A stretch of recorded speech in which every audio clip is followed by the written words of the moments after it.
Today's lecture will be about examining sleep and will be presented by Associate Professor Laura Jacobson. So a little bit about Laura. She heads the Sleep and Cognition Laboratory at the Florey Institute and is also an honorary principal fellow at the University of Melbourne. Her research centres on the mechanisms underlying sleep and arousal, their role in cognitive and emotional processes, particularly in the context of Alzheimer's disease and post-traumatic stress disorder. Her team's current research themes include using sleep-wakefulness as mechanisms to discover drugs for treating neurodegenerative and psychiatric disorders, how sleep architecture influences learning and memory, and understanding the role of wake promoting systems in the decision-making process. She obtained her PhD in 2006 from the University of Basel in Switzerland, where she studied determinants of anxiety, depression, and cognitive processing in preclinical models. She joined Novartis, which is a large pharmaceutical company, in 2007, leading a preclinical pharmacology laboratory, conducting drug discovery research in Alzheimer's disease, sleep, and again, psychiatric disorders. We were very lucky to have Laura join the Florey in 2013, and she established her Sleep and Cognition Laboratory back in 2016. Her research is supported by highly competitive systems, including the NHMRC and Alzheimer's Association, which is a USA association. She has published over 50 papers and is an associate editor of a number of journals, including the Frontiers in Neuroscience, Frontiers in Pharmacology, and Medicines in Drug Discovery. So on to today's lecture. She will be addressing how sleep wakefulness is measured, how to manipulate it, and give us an overview of the new Orexin receptor antagonist, which is a class of sleep drugs that have just emerged. And also really looking into the potential of sleep-wake manipulations to improve cognitive processes, particularly in the context of Alzheimer's disease. So that's it from me for now. Over to you, Laura. Thank you. I would like to begin my lecture today by just giving a bit of background. So sleep represents the extremes of consciousness. It's from complete lack of awareness of the environment and muscle paralysis to high levels of vigilance and activity. Curiously, these vigilant states align with the electrical activity on the cortex, which is we call electroencephalogram, or EEG, which picks up voltage changes across the cortex. Sleep scientists block these waveforms into frequencies of activity. So fast activity, gamma, beta, alpha, these are above 8 hertz frequency, and the theta 4 to 8 hertz frequency dominate the wake EEG. The waves get larger and slower as we drop down into non-REM sleep, so-called non-REM sleep, and some phenomena start to appear, such as these spindles and K complexes. As we drop down into slow wave sleep, we hit what's called the delta waves, and this is a 1 to 4 hertz bracket. And you'll notice that as we get into this very deep stage of sleep, that the amplitude gets larger, and we can actually quantify that in sleep science as well, which is thought to represent the intensity of the state. Then we have another sleep state known as REM sleep, rapid eye movement sleep, also called paradoxical sleep. And it's kind of unusual in that it has very fast wake-like frequencies in the EEG. It also has all muscles paralyzed in the body with the occasional twitch here and there, except for the eyes. This is also which move quite a lot, hence the name of the thing. So this is the state in which the most vivid dreaming occurs. Now, when we analyze EEG, as well as muscle tone and a couple of other measures, when we use that to define vigilant states, we call it polysomnography, or PSG. So researchers using PSG can tell what type of vigilant state people or animals are in without having to see them, and we can quantify these different states. Now, there's been a long debate about what is the function of sleep, but what's apparent from the multitude of things that occur during sleep is that there isn't really one function. There's a whole pile. So during sleep, growth hormone is released, IGF-1 is released, fat metabolism is enhanced, and so is muscle growth. Similarly, immune activation is predominantly occurring during sleep, including the release of T cells.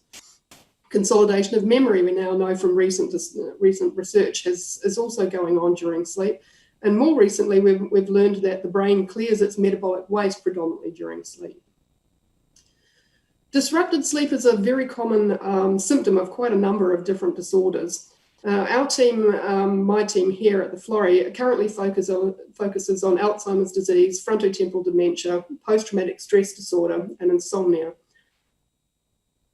There are a number of different sleep treatments available for disrupted sleep. The most common hypnotics, which is what we call sleep-inducing maintaining drugs, are the so-called non-benzodiazepine GABA-A receptor-positive modulators, which all have the names which start with Z. Therefore, that's just simpler to call them Z drugs. Zolpidem, which is called Ambien or Stilnox, is one of these examples. Benzodiazepines are also commonly used for sleep treatments. Most of the other treatments, there are many of them, most of them have fairly poor efficacy for insomnia alone and are better when used for more complex disorders. There are non-drug treatments as well. Basic sleep hygiene, which I'll come back to at the end of the lecture, is a very good start for anybody having a few problems with sleep. Cognitive behaviour treatment for insomnia, CBTI, is similar to that, but is a much more involved plan, and it has a reported efficacy that's higher than a lot of the pharmaceuticals in general, but it takes time and self-discipline and expert guidance. Recently, the US Food and Drug Administration approved two new drugs, and they come from a new class of drug, hypnotic, called the Orexin receptor antagonists, and this is suvorexant and lemborexant. So what are orexin receptor antagonists? First, to understand that, I'm going to have to give you a little introduction to the hypocretin-orexin system. The hypocretin-orexin system has two names. It means exactly the same thing because they were discovered at almost exactly the same time in 1998. Hypocretin is used for describing the gene products of the system, whereas the orexin nomenclature is used to talk about the protein products. There are two peptides, Orexin A and Orexin B, in this system, and they both derive from the cleavage of a single pre-pro peptide. The two, Orexin A and Orexin B, act on two receptors. So there's Orexin 1 receptor and Orexin 2 receptor. Orexin A binds to both of them kind of equally, whereas Orexin B prefers to bind to the Orexin 2 receptor. Antagonists are compounds that block receptors. So antagonists of the orexin system that block both of the receptors, 1 and 2, are sometimes called DORAs, or dual orexin receptor antagonists. Receptor antagonists that block one receptor at a time are called selective orexin receptor antagonists. So 1 SORA for the orexin 1 receptor, 2 SORA for the orexin 2 receptor. Orexin peptides are produced just in a few thousand cells in the center of the brain in this region called the lateral hypothalamus. But these neurons project widely across the entire brain, and they kind of match the very broad expression of the receptors as well. The role of orexin in sleep wakefulness was actually defined within 1 to 2 years of its discovery as a causative agent in the disorder of narcolepsy with cataplexy. This is a devastating disorder with an onset typically in young people. The classic symptoms include cataplexy, which is the loss of muscle tone, which comes about with emotional triggers such as a joke or an unpleasant surprise, and the subjects drop into a REM sleep state, which, if you remember from my first slide, means that they have muscle paralysis as well. They also have, it only lasts for a few minutes and then they're up again, but it's obviously very intrusive. The instability of the sleep-wake states that you see with cataplexy carry over into disrupted sleep at night. They don't sleep very well. It also carries over into unpredictable episodes of sleep during the middle of wakefulness. They also have a phenomenon which is called SOREM, which is sleep onset REM. Now, normally humans have their first REM episode about 90 minutes after falling asleep. But rapid transitions into REM sleep is a feature of narcolepsy, and it can intrude in the middle of the day. In humans, this disorder is caused by the loss of orexin neurons. So here you can see a brain with orexin neurons expressed in it, and a narcolepsy brain just doesn't have them. It's not clear why these neurons disappear, but it's probably an autoimmune issue. Narcolepsy with cataplexy is also present in some breeds of dog, but it's not caused by the same phenomenon. Here there's a mutation which stops the orexin 2 receptor from acting, and that's prevalent in Dobermans and golden retrievers. You'll find it in those breeds. We can also model narcolepsy with cataplexy in mice by either knocking out the orexin peptide or fiddling around with the receptors. So I'm going to introduce you here to a way of showing sleep. This is called a hypnogram. And you can see time along the x-axis, and on the y-axis you have the state of sleep. So here we can see that this mouse is awake, and then he pops up into some sleep and then back down into wake. And so that's how we can represent the architecture of an animal or a human during sleep. When we knock out both of the orexin receptors, you can see that we have animals that transition directly from wake into REM sleep, which is a feature of narcolepsy. So these animals have a narcolepsy-like type phenotype. If we only knock out the orexin 2 receptor, they have a few of these episodes, but it's not as prevalent. Whereas if we knock out the orexin 1 receptor, they have a very mild phenotype.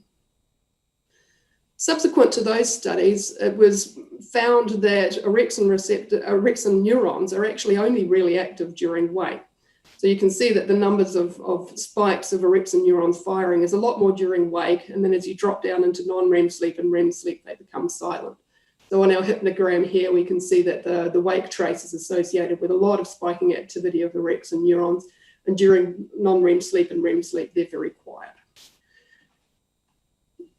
Early on, the role of orexin in sleep wakefulness triggered a pile of drug discovery initiatives to make orexin receptor antagonists to block those receptors, with the idea that it should be a new hypnotic principle.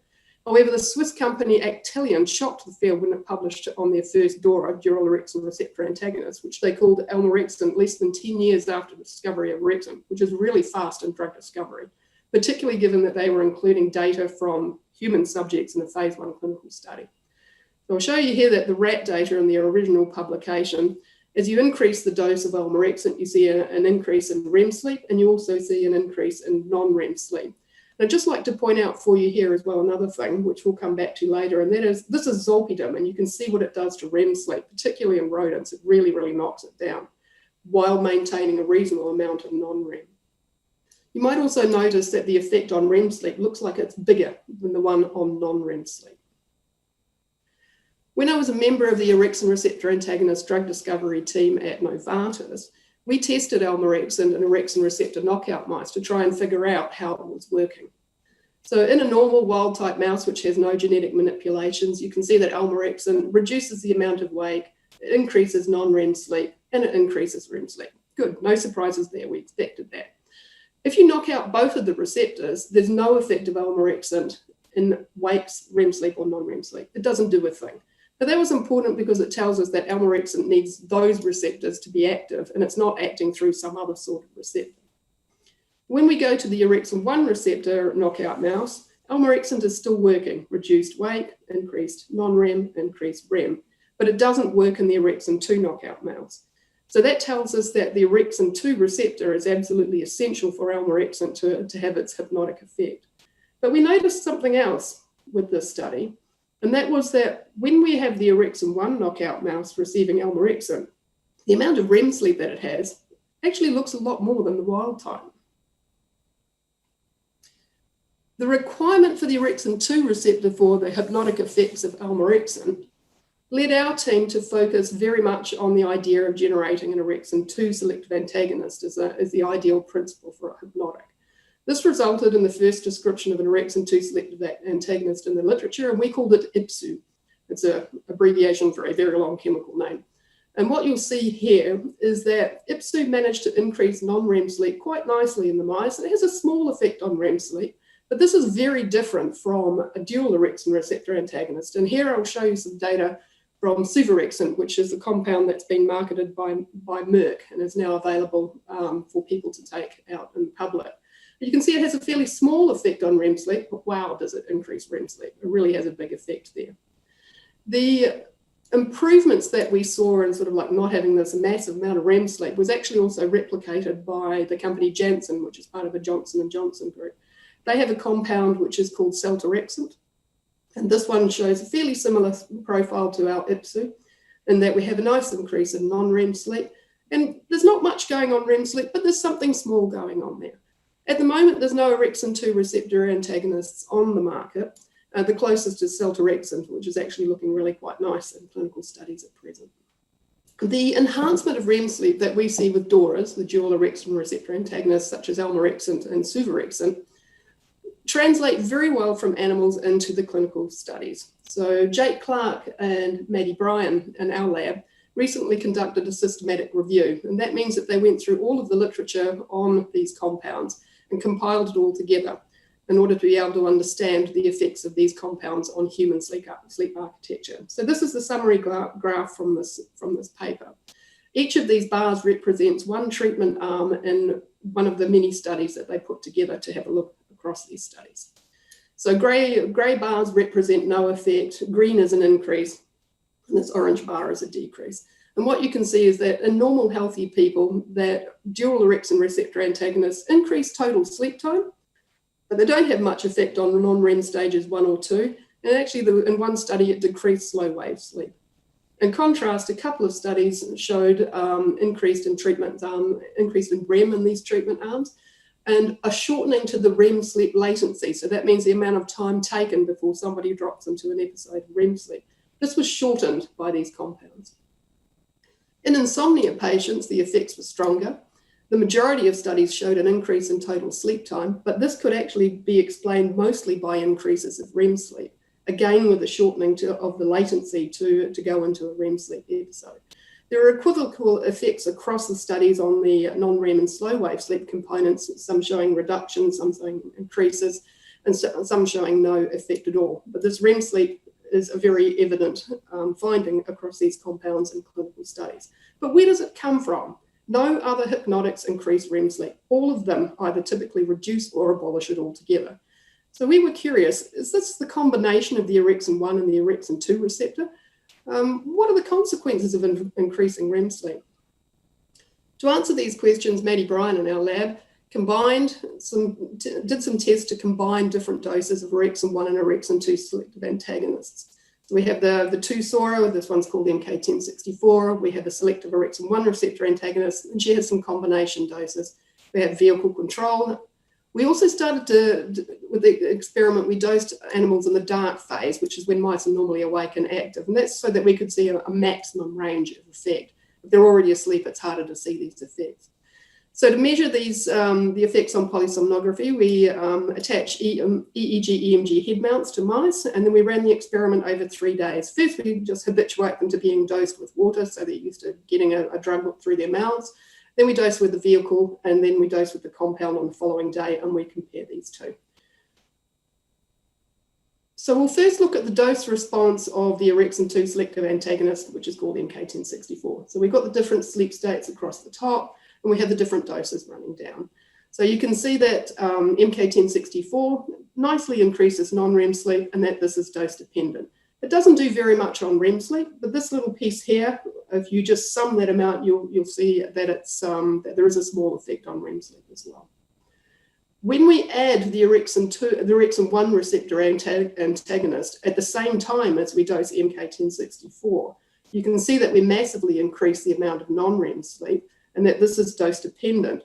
Although the amount of increase we see is not specifically in terms of having an increased amount per hour, but it's really just increasing the duration of action of the orexin 2 selective antagonist by itself. The same phenomenon happens in REM sleep, and you can see that we have a dose-dependent increase in the amount of REM sleep. Here, though, you can see that we're actually increasing not only the duration, but also the amount of REM sleep per hour. We noticed something else, which was quite interesting, and that was that we actually start to see a rebound of effect in the following phase. So this is a dark phase in grey, and this is the light phase with a white background. And you can see that when we double dose these compounds, that we actually reduce REM sleep in the following phase. And this also occurred with non-REM sleep. We're going to present this data in a slightly different way. The way that we like to do it in our field is to present REM as a percentage of total sleep time.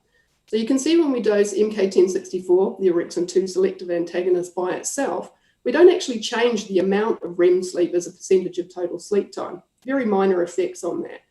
Yet when we dose the two compounds together, we actually see a disproportionate enhancement of REM sleep, which is dose dependent, and we can see that effect coming out also again for this rebound effect.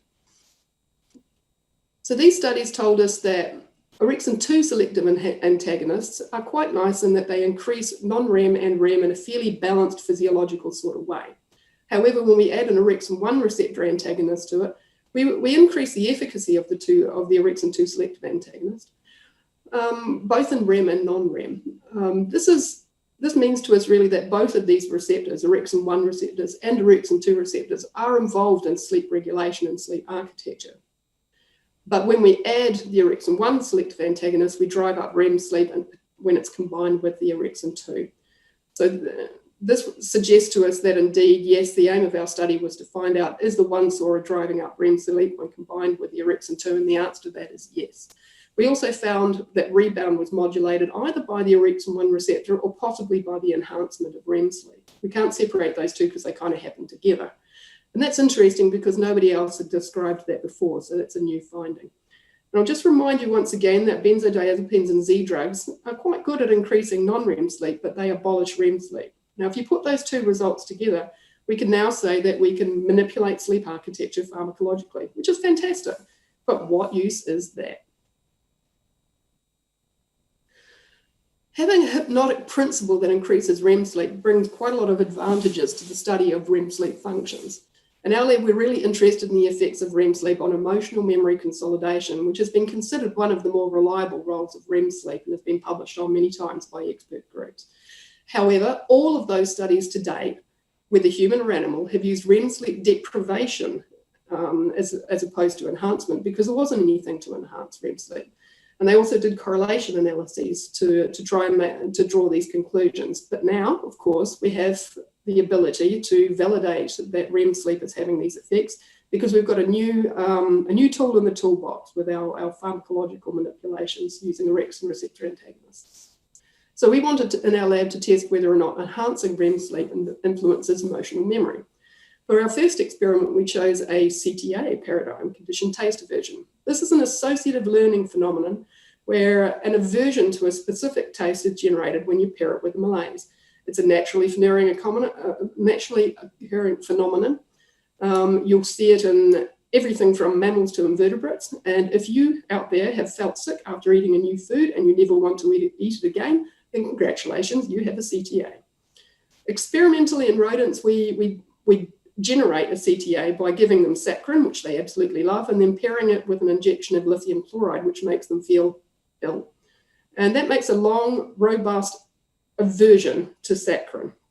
This extinguishes over time with repeated exposure to saccharin without any more malaise. So they start out with a fairly strong aversion to the saccharin, and then they reduce this aversion and start to prefer it again, as long as they don't feel sick again. Importantly for us, conditioned taste aversion is impaired with REM sleep deprivation, and it's also reliant on brain regions that are activated during REM sleep. So that was important for us for using CTA in this study. Once again, Maddie came to the fore, and she used our favourite combinations of the orexin-1 and the orexin-2 selective antagonists to drive up REM sleep. We also used zolpidem to try and reduce REM sleep, and we had a vehicle group. And these were the animals, this was the animals that were that we induced a conditioned taste aversion in. We also have a group of animals which don't get drugs and they only ever get saccharin, they never get sick. So that's our control group, our so-called unconditioned group. In this experiment, however, we dosed in the light phase, and we wanted to do that to try and mimic a real life sort of scenario as best we could. So in the study, mice acquired a conditioned taste aversion, and then they entered a 13-day extinction protocol where they get saccharin daily but no more illness.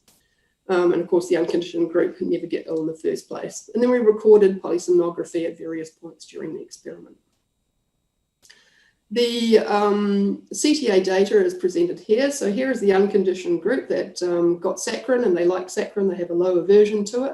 They never got sick. The coloured lines are the mice that had a CTA, and we define extinction of the conditioned taste aversion as being complete when these groups are no longer different from the black line. So you can see that over the first 8 days, the extinction was, the aversion was very robust and there was very little extinction. However, when we get down to day 9, you can see that the orexin receptor antagonist combination group are no longer different from the unconditioned group. Same for the vehicle group, although the vehicle group popped up again and came back down again. In contrast, the animals that received zolpidem took 12 days to extinguish. So they were a little bit slower there.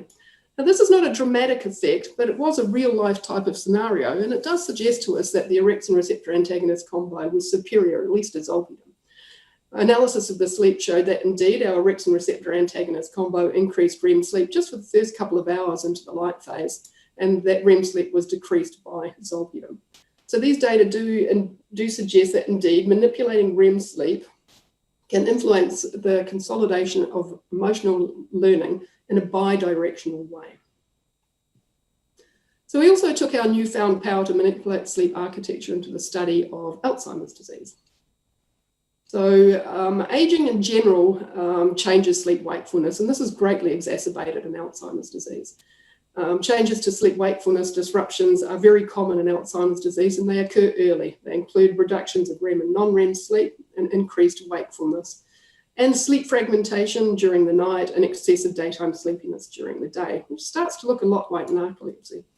Having said that, orexin levels in the cerebrospinal fluid that surrounds the brain are actually elevated early on in Alzheimer's disease, although they drop down later on, probably due to neurodegeneration.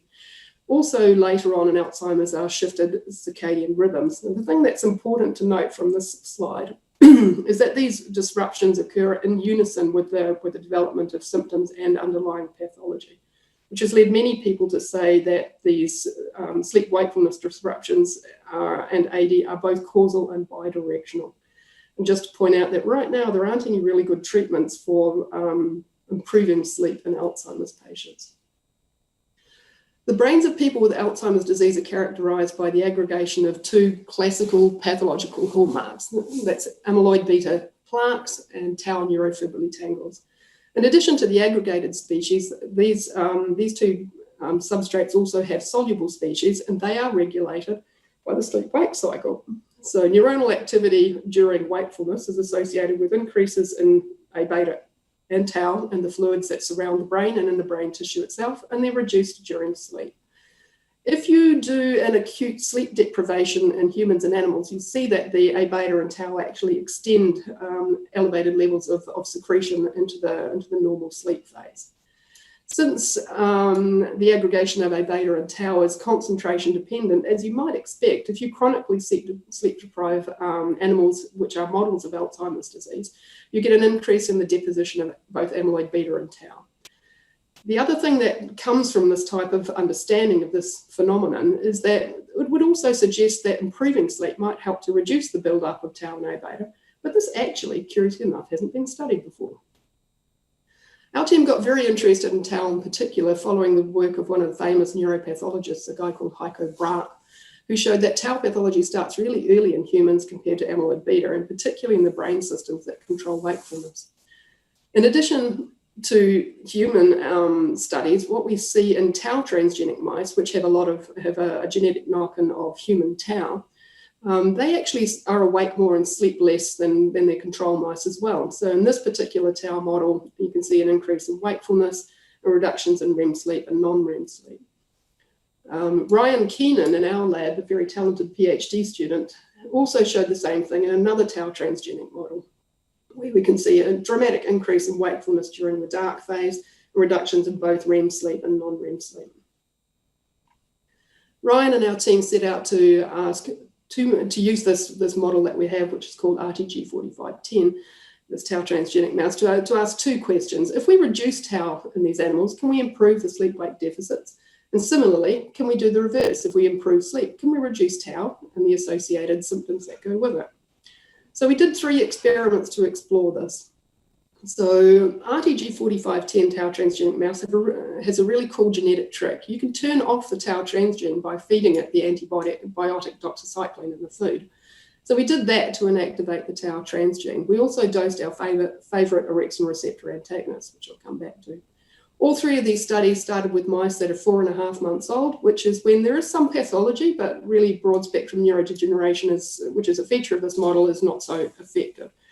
We put in our EEG, EMG head mounts, we did some recordings some weeks later, and then we tested them in cognition.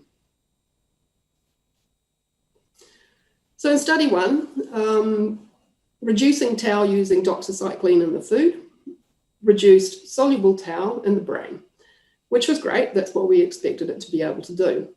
In collaboration with Associate Professor David Wright at Monash University, who has a lovely 9.4 Tesla MRI machine for imaging small animals, we could also see that getting rid of the tau improved the volume of the cortex and the hippocampus in this study. The other thing that we saw is using a analysis called diffusion tensor imaging from the MRI, is that we could actually also protect the white matter tracts of the brain as well. So this is measured in the corpus callosum. Here you can see that we get a nice rescue of corpus callosum. This is FA measures the integrity of this tract. And this is the corpus callosum here. It links the two hemispheres with this large bunch of axon fibers across the two. So that's great. So far, so good. So what happened to sleep? Actually, no, cognition. What happened to cognition first? So this is the Barnes maze. In the Barnes maze, mice learn to find a escape hole underneath a brightly lit windy platform, which is probably not unlike finding your favorite cafe on a windy Melbourne day. Mice can run around randomly to find the hole, or they can go serially along one hole by the other, or they can do like this guy. They can use the cues around the room to figure out where the hole is. And this is called a spatial strategy. And there we go. He's gone straight into the appropriate escape hole. When we turn off the tau transgene with doxycycline, we can rescue very well the spatial strategy. They learn to do a spatial strategy, this tau transgenic mice, equally as good as mice that do not carry the tau transgene. Whereas the mice that are still expressing the tau transgene really are not very good at it. When we do the study, there's the learning phase of it, and then we also have what's called the probe trial. Now, during the probe trial, we remove the little escape box that's underneath. Mice that know where the escape box used to be are going to poke their nose into the hole where it used to be more often than into any other hole. So you can see that the wild types know very well where the hole is, and so too do the mice treated with doxycycline to turn off the tau transgene. The tau transgenic mice that still have the transgene expressed don't have a clue where that hole is. So yes, turning off the tau transgene was very good. Now we'll look at sleep.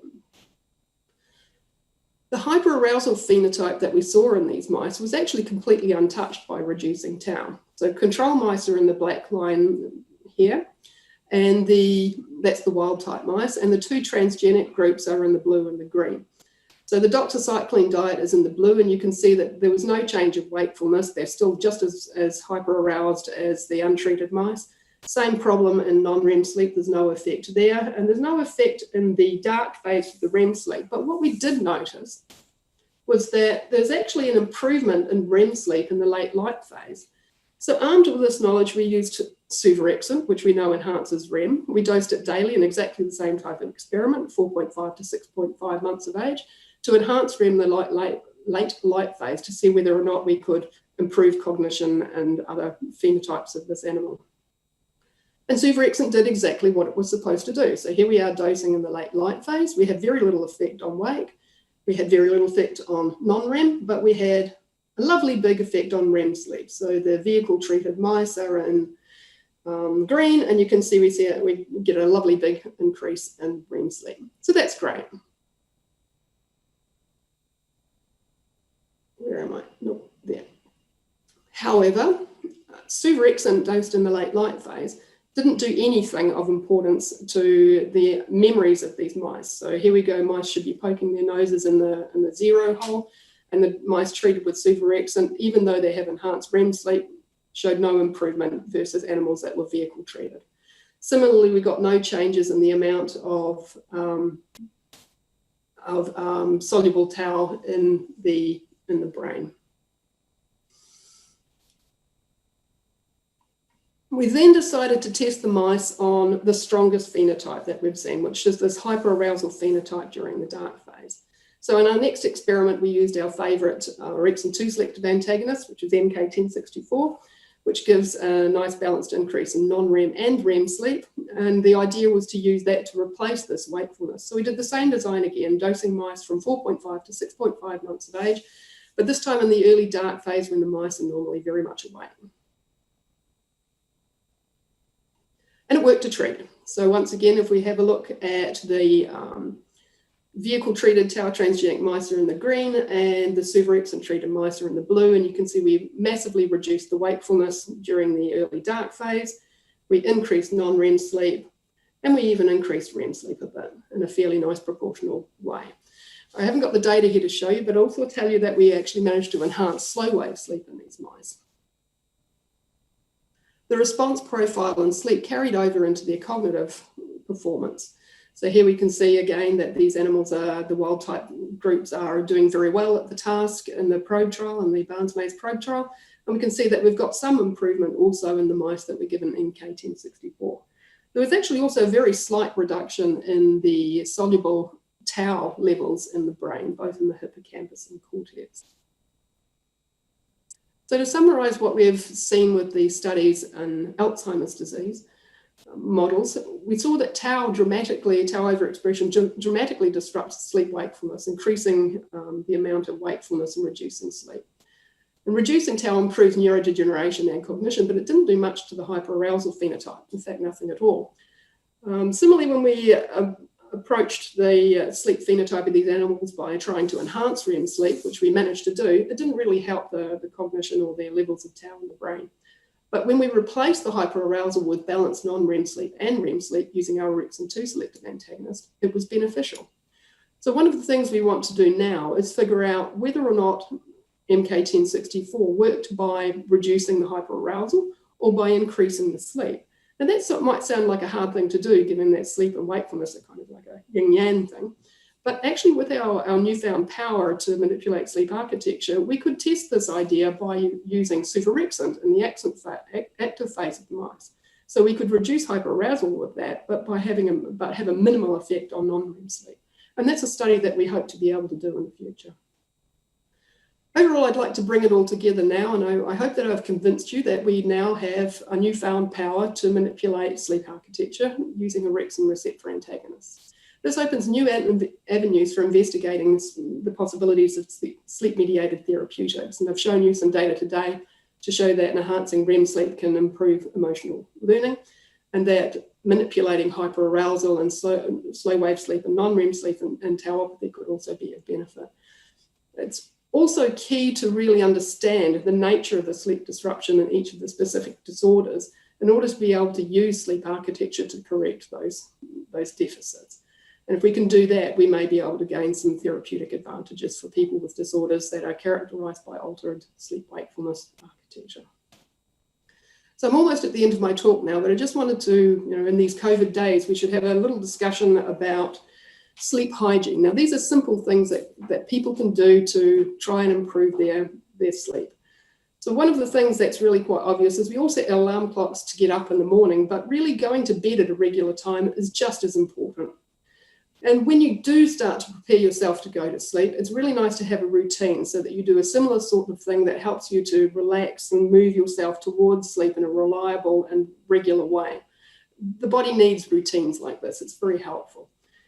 Normally, we sleep in the middle of our lives, somewhere between 7 to 8 hours a night, but everybody's a little bit different. So you can aim for that, but really you'll know whether or not your sleep is appropriate by checking how alert you are at 11 o'clock in the morning. We are a diurnal species. We sleep in one big block and we wake in another single big block. When that happens, our peak wakefulness is actually at around about 11 to 12 in the morning. So if you're tired there, you're not getting enough sleep. That's a measure that you can apply to yourself.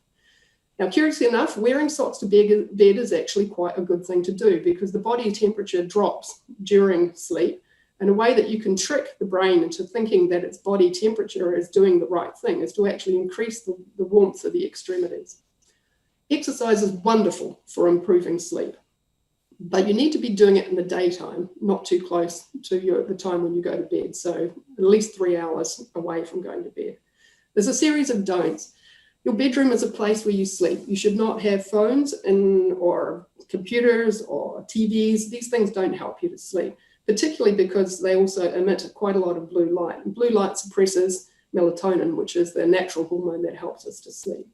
Caffeinated drinks are a little bit of a two-edged sword. Some people do okay with them, others are very sensitive, but the half-life of caffeine, and that includes green tea as well, It's actually quite long, 3 to 8 hours, depending on who you are and how you are metabolizing the things. So if you're drinking coffees and green teas after lunch and you're sensitive to them, it probably won't help you sleep. Bedrooms should be cool, apart from your feet. And as I mentioned, don't exercise too close to your bedtime. And the other thing which relates back to the regular sleep times is oversleeping is almost as harmful as undersleeping. With that, I'd just like to thank some of the people that I work with. We have a fantastic lab filled with really enthusiastic young people, and I'm particularly grateful for the support of my partner in life and science, Daniel Hoyer. I showed you also data from Ryan, Maddie, and Jake, and there are many others that contributed to this work. I'm also grateful to the Melbourne Dementia Research Centre for their support, particularly Amy, Ashley, and Laura, and also to other members of the Florey, particularly the epilepsy group with Steve Petra and Chris Reed as excellent supporters, and I'm thankful for that. And with that, I'd be very happy to stop and take any questions. Okay. All right. So I understand this is from Roger. I understand that the Orexin A is neuroprotective. Have you looked at these issues in Parkinson's disease? I've not looked at Parkinson's disease, but Parkinson's disease is very interesting because it actually comes with a very unusual sleep symptomatology of its own. Sleep in general in Parkinson's is not massively disrupted except for a thing called REM sleep behavior disorder. Now, I mentioned before that in REM sleep, the body is paralyzed. All the muscles and the peripheral of the body are shut down. Weirdly enough, for Parkinson's disease subjects, it's not just enough that they can't move when they're up and walking around, trying to walk around. They actually do have excessive motor activation during REM sleep. So they thrash out during REM sleep. They can't move when they're awake and they can't stop moving when they're asleep. And they can actually be quite difficult to sleep next to for partners because of that. Whether or not Orexin A would be protective in that is unknown as far as I know at the moment. But I think that the fact that this break that is in REM sleep is broken in Parkinson's means that it would be very interesting to have a look at orexin receptor antagonists and orexin therapeutics in Parkinson's disease, particularly for that symptom. So this is more of a technical question from Anonymous. Is there any evidence of the mechanisms of action of how doxycycline reduces and modulates the tau transgene? So maybe that's a bit of a scientific explanation from you, Laura. Yeah, sure, no problem. And I suspect that probably the Anonymous is curious perhaps about some of the things that we've seen about the microbiome. So you can manipulate the gastrointestinal tract, the microbes that live in it by eating antibiotics. And that can actually be quite detrimental to the health of the microbes in the gut. And I'm sure Anonymous and many other people out there are aware that there is quite a strong movement now to understand how the microbiome influences neurological disorders and mood and emotion and these sorts of things. In the experiments that I showed, we also have a group of mice that do not have the tau transgene, which were also given doxycycline. And these are our wild type mice, as we call them, non-transgenic animals. And there was no difference between the wild type mice that were given a control diet and those that were given doxycycline. So that would tend to suggest that in our experiment that the effects that we saw are actually independent of the antibiotic efficacy of the tau, of the doxycycline. Now, I said there's a cunning genetic trick. So people who invent very clever genetically manipulated animals use doxycycline and others just by using a motif that recognizes the doxycycline and links that to the tau transgene. So it actually isn't acting at all through the microbiome system. It's a direct genetic trick, and that's all it does. Another quick question. This is from Karen.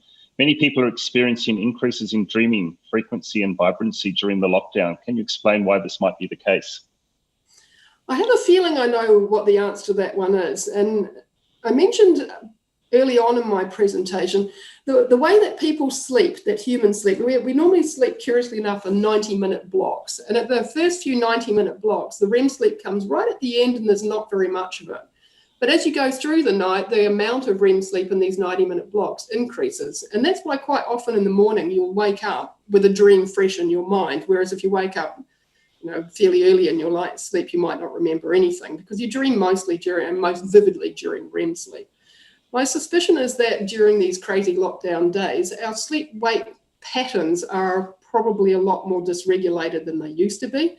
I would also posit, I guess you'd say, that people are sleeping more than they did when they had to get up to go to work every day, because you can get up to go to your computer. It doesn't take as much time. So maybe people are getting a bit more sleep.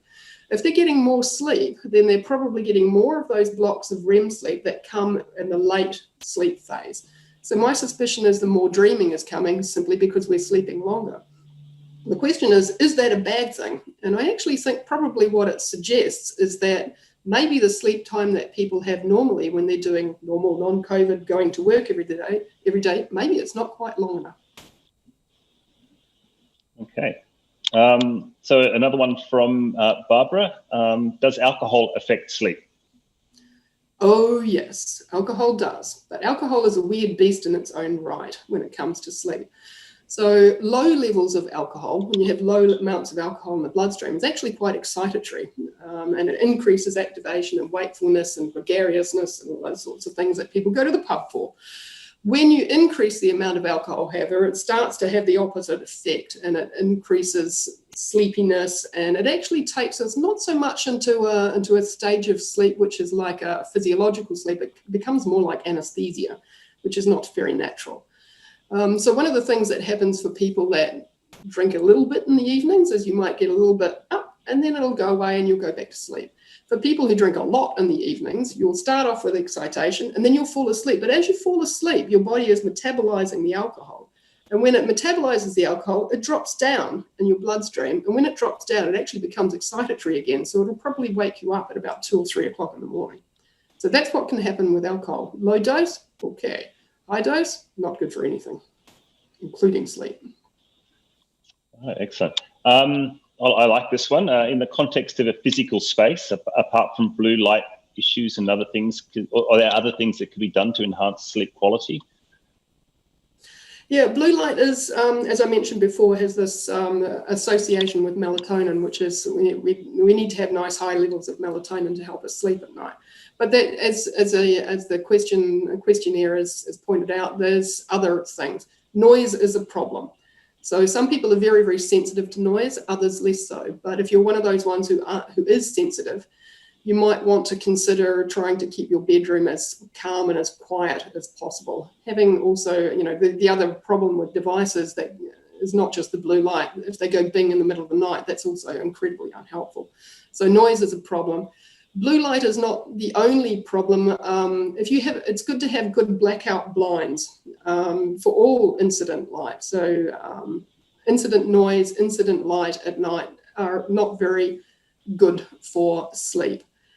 Those would be probably the two major ones, but I think I mentioned also in my summary slide at the end that bedrooms should be cool. If bedrooms are stuffy and overheated, it's not great for sleep, and you actually have a tendency not to hit those really deep levels of sleep. You just sort of hover around the non-REM 2 stage instead of getting right down into it, and that also disrupts REM sleep because you need the deep phases in order to trigger that.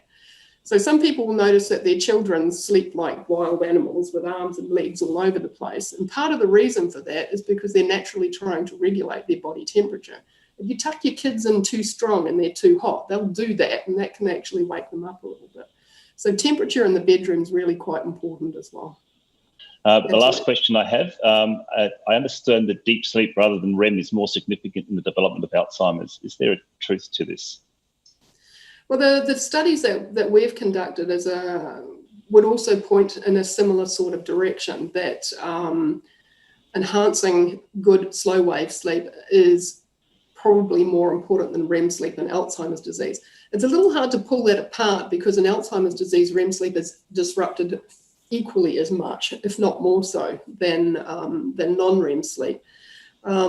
The tricky part is that there are not really a lot of methods in terms of pharmacology for enhancing slow wave sleep. We do see enhancement in slow wave sleep with Orexin 2 selective antagonists. We do not see it with Orexin 1 receptor antagonists, and you most assuredly do not see it with all the classic hypnotics. So it's still out there. It's still something that we need to approach, and those are the sorts of experiments that I would love to be able to do and intend to do going forward.